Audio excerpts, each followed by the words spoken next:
Magandang araw mga ka-PJ, kumusta?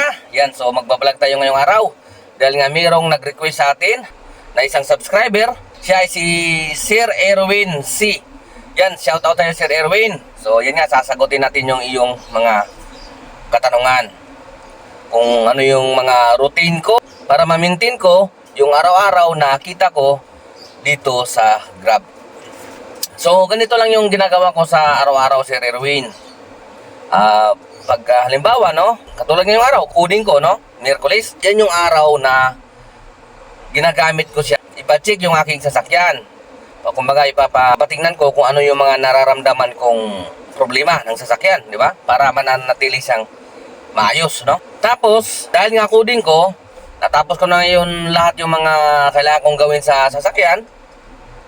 At tungkol din sa sarili ko, may sisingit ko na rin yung mga pangangailangan ng pamilya sa araw ng aking coding. So kinabukasan, pagising ko, inaagahan ko talaga hanggat maaari mga pagkagaling sa coding, no? So kinabukasan, Huwebes, madaling araw pa lang talagang bibiyahin ako niyan. Kasi siyempre galing ka naman sa pahinga eh. Minsan alas 12 ng madaling araw, lalabas na ako niyan. Alauna, alas 2, ganyan. Para nga sulit yung oras mo, di ba? Kasi mahaba. Kaya ko nga pala ginagawa yan na kailangan maaga akong lalabas kasi meron nga akong target na kailangan araw-araw mag-minimum man lang ako ng 5,000. Kasi kailangan talaga yun 5,000 kasi pang maintenance, lalo na yung sasakyan ko medyo luma na. Talaga nanghihingi na siya ng maintenance talaga. Kaya kailangan ma-hit ko yung 5,000 na araw-araw na kita, di ba? Eh kung tanghali ka na lalabas, di siyempre maghahabol ka. Kung maaga ka naman lalabas, at halimbawa, medyo matumal ang biyahe, pwede mo siyang habaan ng oras mo. Kunwari, lumabas ka ng alas 4 ng madaling araw. So, pagdating ng alas 6 ng gabi, ay hindi ka pa naka 5,000, ay adjust ka ng konti, di ba? Para mahitman lang. Tapos kinabukasan ulit, ganoon din. Magahan mo rin, ano? Ganoon lang. Eh, kung tanghali ka na kasi lalabas, eh, medyo mahirap. Mag-adjust ka na mag-adjust. Sala, hindi mo makakukuha yung, yung target mo na 5,000, mahirap. Yan, mas maganda yung maaga. At yung isa pang style ko talaga ay pagkagaling dito sa bahay sa Valenzuela, eh hanggat maaari pinipilit ko na makarating ng Makati, Pasay. Saka yun bang kagandahan yan, kapag maaga ka lumabas at nanggaling ka dito sa Valenzuela, malaki ang tendency na makakakuha ka ng pa-airport. Kasi yung mga biyahe kadalasan talaga mas maraming pupunta ng airport pag anong oras, no? Madaling araw, 12 ng gabi. Kaya gusto ko pag nasa Valenzuela lang ako pag anong oras eh. Kasi malaki ka agad. Papunta ka agad ng airport yan, Makati, ganyan. Yung city ko nga, hindi ko nga nagagamit yun eh. Hindi ko talaga ginagamit yung bihira ko gamitin yung city ko. Kung pwera na lang kung galing ako ng Laguna, ipauwi ako ng Valenzuela, yan, ginagamit ko talaga siya, city. Para diretso na makauwi na agad. At kung halimbawa, may susunduin ako na suki ko, nasa Makati, nasa Valenzuela ako, mag-sit ako papunta doon. Pero yung habang bibiyahe ako na wala namang, hayaan ko lang siya ng normal na na online. Walang sit yan. Strike anywhere yan. Kung saan ako dalhin ni Grab, okay lang sa akin yan. Limita naman, pagka nag-online ako, ewan ko ba, si Grab, parang alam na niya. Bibigyan lang ako ng mga pasahero niyan. Minsan dito lang Valenzuela, maya nadalhin na talaga kaagad sa Makati yan. BGC, Pasay. Yan. Nasanay na ako dyan, kaya hindi na ako nagsisiti. Hindi ko na kailangan. Kasi sa totoo lang, gano'n naman si Grab, kung saan yung mas maraming opportunity na pasahero, doon ka niya talaga dadalhin. Sa BGC, Pasay, Makati, nandun talaga mga mas maraming pasahero niyan. Na ako hindi ko kinakahiya talaga na ganito yung ginagawa ko. Kasi gano'n talaga eh. Magsakripisyo, hindi ko ikakahiya yan. Ito, i-share ko pa yung isa pang tip na sa inyo. Isa din ako sa mga Grab driver na nakakatulog doon sa Makati. Ayan, inaamin ko talaga yan. Kasi sa totoo lang, mahirap i-maintain yung 5,000 minimum. Kung araw-araw ka uuwi sa bahay nyo, lalong-lalo na kung ang bahay nyo ay Bulacan pa, Cavite pa. Kung makikita nyo sakali, napakaraming mga Grab driver na natutulog sa mga gasolinahan. Pero ako, meron lang ako isang lugar na tinutulugan dyan sa Makati, sa may Pablo Campo. Diyan ako natutulog. Yun na nga, at may dala akong ekstrang damit. At sabon, shampoo, ganyan. Okay? At nakikiligo din ako doon sa suki ko sa Makati. Medyo mahirap talagang i-hit yung 5,000 na minimum sa araw-araw. Lalong-lalo na nga kung malayo ang inuuwian nyo. Bulacan pa, di ba? Ang hirap, minsan doon talaga medyo matumal ang bookingan doon sa umaga, di ba?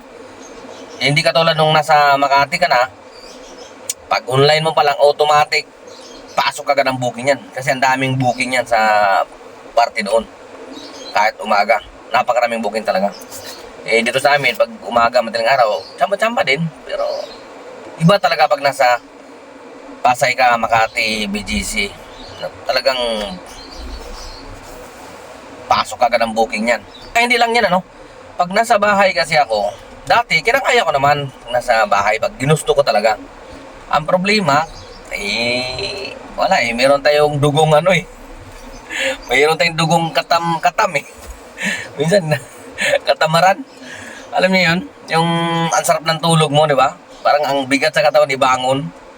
Kaya, minsan, hindi mo maiwasan, tatamarin ka talaga. Siyempre, nasa bahay ka lang, sarap matulog, di ba? Tapos, hindi lang yan, minsan, marami ka pang nakikita sa bahay na hindi mo kayang iwanan na hindi nagawa. So, unahin mo muna yon minsan, di ba? Kaya anong oras ka na nakakalabas? Alas 10 na, alas 11. Di ba? Wala na.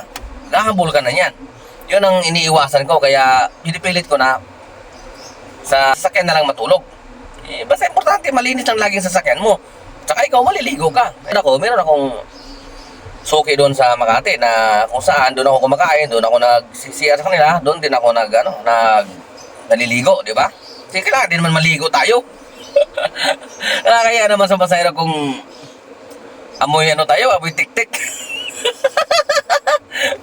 Sino nakakalam, sinong Bisaya dito? Sino nakakalam ng amoy tik-tik? Mga amoy tik-tik tayo. Kaya kailangan maligo, di ba? Importante yun, para 5-star tayo palagi. Yun. Talagang may baon ako na damit. Pero mga ilang araw lang naman, minsan 2 araw. Kaya every other day, uwi ko, ganun. Pinakamatagal din naman sa akin yung 3 araw na hindi uuwi. Okay? Kailangan talaga uuwi ako para makabawi yung... Kasi iba pa rin talaga ang tulog sa bahay. Para makabawi ako niyan. Gagawin ko niyan, pag alas 7 na ng gabi, nasa bahay na ako. Kasi tulog na agad ako niyan para makabawi yung katawan ko, makatulog ng mahaba. Tapos bukas ulit, maaga na naman. Kasi pag sasakyan talaga, iba talaga tulog sa sasakyan eh. Kasi, siyempre, maingay minsan, may mga sasakyan, di ba? Hindi ka tulad sa bahay, kung nasa loob ka ng kwarto, di ba? Naka-aircon ka, tahimik lang, walang mag-iingay. Sasakyan, may mga nagbubusina, di ba? Saka, kung sanay ka sa aircon, katulad ko, sanay kasi ako na may aircon. Kaya siyempre, sayang din naman ang sayang yung gasolina. Kaya gagawin ko dyan, bago ako matulog, palalamigin ko lang yung sasakyan. Pag lumamig na, papatayin ko na, tapos meron akong electric fan. Ang ganito, may baon akong electric fan, ganyan. Ito na yung ginagamit ko kapag lumamig na yung sasakyan. Tapos bubuksan ko lang konti yung bintana para may hangin na papasok, kasi delikado naman pagka hindi mo binuksan yan. Marami nang namatay niyan. Yung natulog sa sasakyan na nakasarado yung mga bintana. So yun nga, hindi ko kinakaya yun kasi talagang kailangan eh. Nagpapaaral tayo, mga anak natin nag-aaral, medyo magastos na. Kaya kahit mahirap, kailangan gawin eh. Siyempre, tatay tayo, so gagawin talaga natin ang lahat ng ating magkakaya para maibibigay yung mga pangangailangan nila. Dahil katulad ko, ito lang naman yung pinagkukuhanan ko ng pangtostos bahay at saka sa mga pang-aral ng mga anak ko, di ba? Saka yung maintenance ng sasakyan. Kailangan talaga magsakripisyo. Kaya makita nyo na yung mga grab drivers na natutulog dyan sa kalye.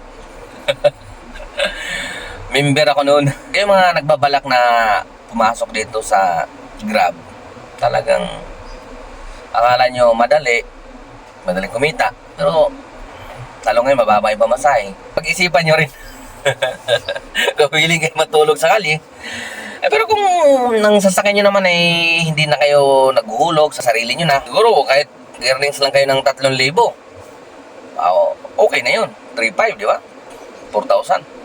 Pero kung nakiki-boundary o hinuhulugan nyo pa yung sasakyan nyo, palagay ko hindi sapat yung 3,000, lalo kung nangungupahan kayo ng bahay. Nagpapaaral ang mga anak, di ba? dapat siguro mga 5,000 talaga. Kasi ibabawas mo rin yung hulog sa sasakyan, maintenance. Isa pang ano ka dyan, tekniko sa pagbibiyay dito sa Grab ay hanggat maaari talaga hindi ako namimili ng pasahero. Kaya naman si Grab talaga, ewan ko lang kung yun yung nakikita niyang performance ko na kaya hindi talaga ako pinapahirapan sa booking. Talagang kahit halos saan ako pumunta, talagang may, iwan ko, parang, hindi ko alam kung swerte o si Grab, di ba? Eh, kahit saan akong pumunta, kahit saan akong iba to, may booking talaga pabalik. Diba, dinala ako ng Laguna, bibihira yung hindi ako makakuha ng booking. Taong Bulacan, mayroon, parang may swerte talaga lagi na nakakakuha ko ng pabalik. Yung iba kasi takot, kasi iniisip nila, wala daw pasahero pabalik. Ako hindi ko na iniisip yun. Iniisip ko lang, bahala na si Lord, bahala na si Grab. Strike anywhere ako talaga. Kaya yan yung grupo ko ngayon, Strike Anywhere. Shoutout nga pala sa aking ano dyan, mga kagrupo, mga member ng SAP. Shoutout kay Pres dyan. Pres, shoutout. Ang pangalan ng grupo naman, Strike Anywhere for the Filipino people. Yan ang grupo namin. Walang pili-pili, kahit saan. Yun yung mga ano namin. Wala kaming inaatrasan. Kaya naman siguro hindi kami na pinapahirapan sa bookingan. Kasi maraming umiiyak sa mga social media na walang booking, Grab. Ba't walang booking? 2 oras na ako nag-aantay. 3 oras ako nag-aantay, walang booking. Sa akin, sa awa ng Diyos, hindi ko talaga naranasan yun, yung maghihintay ng 2 oras, 3 oras. Siguro naranasan ko 30 minutes yan. Siguro sobrang tumal na talaga. Naranasan ko 30 minutes. Ganun lang.